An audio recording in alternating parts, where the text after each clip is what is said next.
V Gopalakrishnan, ഇപ്പോൾ ഈ കൊടിമരവുമായി ബന്ധപ്പെട്ട് കൊടിമരം ചിതലരിച്ചു എന്ന് പറഞ്ഞുകൊണ്ട് കൊടിമരം മാറ്റുന്നു. പക്ഷേ ഈ കൊടിമരവുമായി ബന്ധപ്പെട്ട് 64 വർഷം പ്രായമുള്ള തേക്കുമരം ഉപയോഗിച്ചുള്ള കൊടിമരമെന്നും അതിൽ 9.161 കിലോഗ്രാം തങ്കം പൂശിയിരിക്കുന്നുവെന്നും 500 വർഷം വരെ കോട്ടമില്ലാതെ നിലനിൽക്കുമെന്നൊക്കെയാണ് അതിൻ്റെ ശില്പികൾ തന്നെ പറഞ്ഞിട്ടുള്ളത്.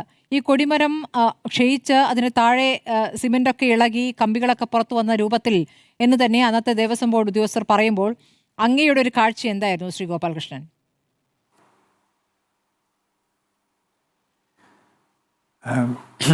സ്മൃതി, ഞാൻ കുറേ കാര്യങ്ങൾ പറയാനാണ് വന്നത്. അപ്പോൾ ബാക്കിയുള്ള എല്ലാവർക്കും സംസാരിക്കാനൊരു അവസരമാണല്ലോ, അതുകൊണ്ടാണ് ഞാൻ അവിടെ നിർത്തിയത്. ഒരുപാട് അഴിമതി കഥകൾ എനിക്കറിയാം. ഇന്നും എനിക്ക് കുറച്ചേ പറയാൻ പറ്റുള്ളൂ. എൻ്റെ പീരീഡിൽ ഈ കൊടിമരത്തിൻ്റെ വിഷയമൊക്കെ വന്നത് ഞാൻ പോയ ശേഷമാണ്. ഇമ്മീഡിയറ്റ് പോയ ശേഷം. ഇത് 17-ലോ മറ്റോ ആണ്, ആലോചന 16-ലോ മറ്റോ തുടങ്ങിയെന്ന് തോന്നുന്നു. ഈ നമ്മളൊരു കാര്യം മനസ്സിലാക്കേണ്ടത്, ഇപ്പോൾ രാജു പി നായരും നമ്മുടെ മണിമലയും പറഞ്ഞതിനോട് പല കാര്യങ്ങളോടും എനിക്ക് യോജിപ്പുണ്ട്. പക്ഷേ ഒരു കാര്യത്തിൽ എനിക്ക് എതിർപ്പുണ്ട്. അതായത് ആരാണ് പറഞ്ഞതെന്ന് അറിഞ്ഞൂടാ, രാജു ആണോ മധുമണിമലയാണോ എന്ന് അറിഞ്ഞൂടാ, ആരോ ഒരാൾ പറഞ്ഞു ഇവർ വന്നു തന്ത്രി പറ്റിച്ചു, ദേവസ്വം ബോർഡ് ജീവനക്കാർ പറ്റിച്ചു. നോ, ഒരിക്കലുമല്ല. ഞങ്ങൾ പോലീസുകാരാണ്. ഞങ്ങളുടെ ഒരു നോട്ടം വിജിലൻസുകാർ അത് വേറൊരു രീതിയിലാണ്. ഈ വരുന്ന ദേവസ്വം ബോർഡിലെ പ്രസിഡൻറ്റും മെമ്പർമാരും എല്ലാം, എല്ലാവരും ഒന്നും ഞാൻ പറയില്ല, ഗോവിന്ദൻ നായർ സാറും ഉണ്ടായിരുന്നു എൻ്റെ ഒരു പീരീഡിൽ. വന്ധ്യം അയോധ്യൻ വളരെ സത്യം തന്നെ, അതുപോലുള്ള ആളുകളോടെ വന്നിട്ടുണ്ട്. പക്ഷെ വരുന്ന ഭൂരിപക്ഷവും കള്ളന്മാരാണ്. ഈ ശബരിമലയിൽ നിന്ന് കൊള്ളയടിക്കാനുള്ള പ്ലാനിലാണ് അവരവിടെ വരുന്നത് തന്നെ. അപ്പോൾ അതുകൊണ്ട് അവർ പാവങ്ങൾ പ്രയാറിനെ പറ്റിച്ചിട്ട് പോയി ഒരിക്കലും ഞാൻ അത് വിശ്വസിക്കില്ല. ഞാൻ നേരിട്ട് ഐ നോ ഹിം. ഞാനിരിക്കുന്ന സമയത്തുള്ള പ്രസിഡന്റിനെ മെമ്പറിനെ I know them just like the back of my palm. ഈ ചുമ്മാ ഇരുന്ന പൈസ കിട്ടും. അപ്പോൾ ഇവരിരുന്ന് ഇങ്ങനെ ആലോചിക്കും എന്താ ചെയ്യണമെന്ന്. കൊടിമരം മാറ്റണം, മറ്റേത് ചെയ്യണം, മറിച്ച് ചെയ്യണം. അങ്ങനെ ഈ ചുമ്മാ ഇരുന്നാൽ പറ്റില്ലല്ലോ. അതിന് ആദ്യം തന്ത്രിയെ പിടിക്കും. പിന്നെ വേറൊരു കാര്യം എനിക്ക് പറയാനുള്ളത്, ഞാൻ പോലീസുകാരനാണെങ്കിലും ഞാനൊരു ക്ഷേത്രത്തിൻ്റെ 200 വർഷം പഴക്കമുള്ള ക്ഷേത്രത്തിൻ്റെ ഒരു ഫ്രോഡ് തന്ത്രി, ഞാൻ പേരൊന്നും പറയുന്നില്ല, അയാൾ പറഞ്ഞ് പേടിപ്പിക്കും എല്ലാവരെയും. അപ്പം ഞാൻ എന്താ ചെയ്തെന്ന് പറഞ്ഞാൽ, ഈ തന്ത്രിയെ മാറ്റാനായിട്ട് ഞാൻ പലരുമായിട്ട് കൺസൾട്ട് ചെയ്തിട്ട് ആ തന്ത്രിയെ എടുത്ത് ഞാൻ ദൂരെ കളഞ്ഞു. അങ്ങനെ ഒരുപാട് പെറ്റീഷനായിട്ടൊക്കെ നടന്നു. എന്നിട്ട് നല്ലൊരു മനുഷ്യനെ, നല്ലൊരു തന്ത്രിയെ കൊണ്ടുവന്ന് ആ ക്ഷേത്രത്തിൽ ഇപ്പോഴും ആ തന്ത്രിയാണ്, ഞാൻ കൊണ്ടുവന്ന തന്ത്രിയാണ് നടക്കുന്നത്. ഇവർ നമ്മുടെ ദേവപ്രശ്നം നല്ല രീതിയിൽ ചെയ്യുന്ന തന്ത്രിമാരുണ്ട്. പക്ഷേ ശബരിമലയിൽ ശുദ്ധ ഉടായ്പാണ്, തട്ടിപ്പാണ്. ഞാൻ ആ മഹേഷ് പണിക്കരെ പറഞ്ഞതിനോട് എനിക്ക് 100% യോജിപ്പാണ്. ശുദ്ധ തട്ടിപ്പാണ്. എലി കയറുന്നു, അവിടെ ഒരു പന്നി വന്ന് നിൽക്കുന്നു, ആ പന്നിയെ സാറ്റിസ്ഫൈ ചെയ്യണം, ഇങ്ങനെയൊക്കെ ചുമ്മാ വിളിച്ച് പറയാമെന്ന് പറഞ്ഞാൽ. അപ്പം ഈ തന്ത്രി, നമ്മുടെ പ്രസിഡന്റ്, മെമ്പർ, ദേവസ്വം ബോർഡ് ജീവനക്കാർ, പിന്നെ പ്രശ്നം വയ്ക്കുന്നവർ, ഇവരെല്ലാം ഒരു ഗ്യാങ്ങാണ്. ക്രിമിനൽ എൻ്റർപ്രൈസിംഗ് ആണ്. എന്നിട്ടാണിത് ചെയ്യുന്നത്, ഇതുപോലുള്ള തട്ടിപ്പ് വെട്ടിപ്പ് നടത്തുന്നത്. ഈ പ്രസിഡൻറ്റിൻ്റെ, നമ്മളിപ്പോൾ സംസാരിക്കുന്ന എൻ്റെ പീരീഡിലുള്ള പ്രസിഡൻറ്റിൻ്റെ ഭരണകാലത്ത് എന്തെല്ലാം പരിപാടികളാണ് അവർ ചെയ്തിട്ടുള്ളതെന്ന്. ഒരു ഉദാഹരണം പറയാം. അദ്ദേഹത്തിൻ്റെ മകന് എവിടെ MD പഠിച്ചത് അല്ലെങ്കിൽ MS പഠിച്ചത്? ആരാ അതിൻ്റെ ക്യാപിറ്റേഷൻ ഫീ കൊടുത്തത്? ശബരിമലയിലെ കോൺട്രാക്ടർ. ഇങ്ങനെ ഞാൻ എന്തെല്ലാം എഴുതി കൊടുത്തു, ഒരു നടപടി ഉണ്ടായില്ല. അപ്പോൾ ഇടതുപക്ഷമാണ് വന്ന് കയറിയത്. അപ്പോൾ എനിക്ക് മിനിസ്റ്ററെ അറിയാമായിരുന്നു. ഞാൻ പറഞ്ഞു, സാർ ഞാൻ പോവുകയാണ്, ഞാൻ ഇനി ഇവിടെ ഇല്ലയെന്ന് പറഞ്ഞു. പക്ഷേ ഞാൻ പ്രതീക്ഷിച്ചു ഇടതുപക്ഷം വരുമ്പോഴും എന്തെങ്കിലും നടക്കുന്നു. ഒന്നുമേ നടന്നില്ല. ഇപ്പം എല്ലാവരും ഞാൻ രാഷ്ട്രീയമായിട്ട് പറയണതല്ല, മറ്റേ പത്മകുമാർ എന്ന ഇവരുടെയൊക്കെ അപ്പനായിരുന്നു, വല്യച്ഛന്മാരായിരുന്നു നേരത്തെ ഇരുന്നത്.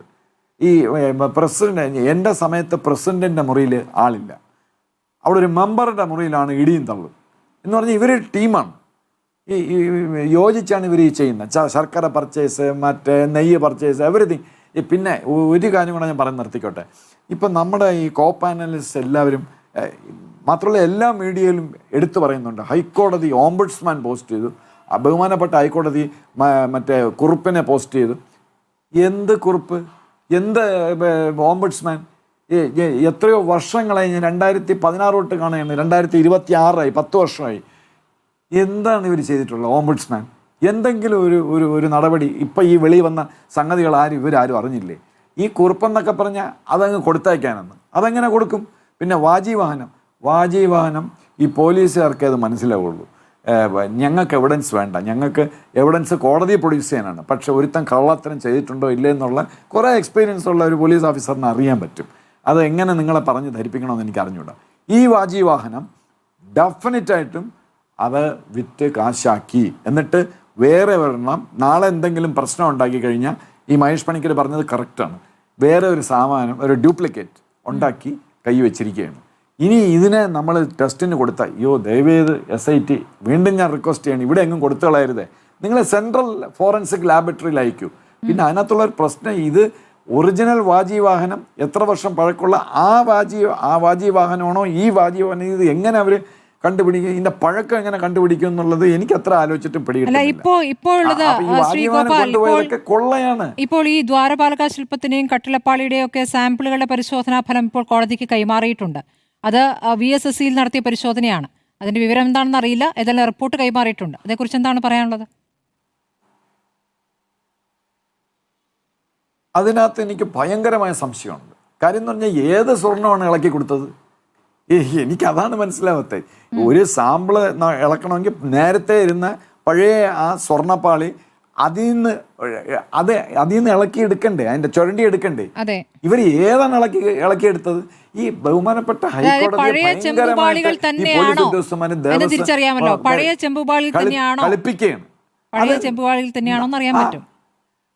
പഴയ ചെമ്പുപാളിയാണോ എന്നുള്ളത് അത് ചുരണ്ടി അതിന്റെ സാമ്പിൾ ചുരണ്ടി കൊടുത്താലല്ലേ അറിയാൻ പറ്റൂ. ഇപ്പൊ കൊണ്ട് നമ്മൾ ഈ ഹൈക്കോടതിയിൽ അന്വേഷണമൊക്കെ തുടങ്ങിയപ്പോ കൊണ്ട് സ്പീഡിൽ കൊണ്ട് ഫിറ്റ് ചെയ്തല്ലോ എന്തൊക്കെ, അത് തന്നെയാണ് രണ്ടും ചുരണ്ടി. എങ്ങനെ നമുക്കൊന്നും അറിയാൻ പറ്റില്ല. അതല്ല, ഇവര് ഭയങ്കരമായിട്ട് കളിപ്പിക്കുക, ഹൈക്കോടതിയെ കളിപ്പിക്കുകയാണ്. അതെപ്പോഴും എന്നും എൻ്റെ ഒരു കാഴ്ചപ്പാടിൽ അവിടെ 1-2 അനിൽ നരേന്ദ്രൻ, പിന്നെ ഒരു രാമചന്ദ്ര മേനോൻ, ഇങ്ങനെയുള്ള 2-3 ജഡ്ജിമാർ അവിടെ വന്നിരുന്നു. അവർ സ്തുത്യർഹമായ നിലയിൽ അവർ സിദ്ധന്മാരായിരുന്നു. അവർ ബ്യൂട്ടിഫുൾ ആയിട്ട് അവിടെ സംഗതികളൊക്കെ നടത്തിയിരുന്നു. പക്ഷേ പിന്നെ എനിക്ക് അറിഞ്ഞൂടാ എന്താണ്, ഹൈക്കോടതിയെ കളിപ്പിക്കുകയാണ് ഈ ഉദ്യോഗസ്ഥന്മാരെല്ലാം കൊണ്ട്. അത് സത്യമായിട്ടുള്ള കാര്യമാണ്. അതുകൊണ്ട് ഓംബുഡ്സ്മാൻ എന്നും മറ്റേ കുറിപ്പുണ്ടായിരുന്നു എന്നൊക്കെ പറഞ്ഞ് വെറുതെ പുകമറയാണ്. അവർക്കാർക്കും ഒന്നും ചെയ്യാൻ പറ്റില്ല. ഇത്രയും വർഷം ഈ ഹൈക്കോടതിയിൽ റിട്ടയർ ചെയ്ത ഈ വടിയിടിച്ച് നടക്കുന്ന ജഡ്ജിമാർ വന്നിട്ട് എന്തോ ചെയ്തു? നമ്മൾ ഒരു അഴിമതി കണ്ടുപിടിച്ചോ?